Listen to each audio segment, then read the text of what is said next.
एक महत्त्वाची बातमी पाहूयात। आई तुळजाभवानी मातेचा यात्रा महोत्सव सोहळा आता संपन्न झालेला आहे। सिल्लोडच्या अंधारीतील ग्रामदेवताचा यात्रा महोत्सव, तर या यात्रेनिमित्त विविध कार्यक्रमांचं आयोजन यावेळी इथे करण्यात आलं होतं। तर तुळजाभवानीच्या जयघोषानं संपूर्ण गाव दुमदुमून गेलंय।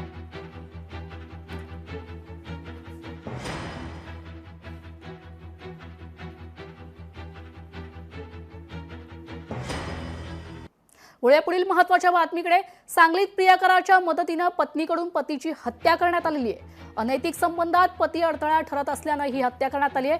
कवठे महाकाळमधील करोलिटी गावातील ही घटना आहे। गुन्हा लपवण्यासाठी आत्महत्येचा बनाव केला होता। तर या प्रकरणी पत्नी, प्रियकर आणि 2 मुलं असे 4 जणांवर आता गुन्हा दाखल करण्यात आला आहे।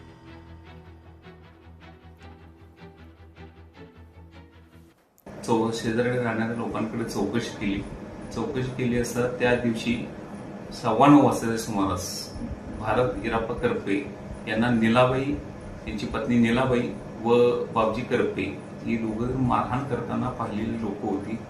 त्यांच्या विरोधात कवठेमहांकाळ पोलीस ठाणे गुन्हा नंबर 131/2026 BNS कलम 103(1)/238(3)(5) प्रमाणे गुन्हा दाखल केला असून त्याचा तपास आम्ही स्वतः करीत आहोत। लोकशाही मराठी ऐका, पहा, जागरूक रहा।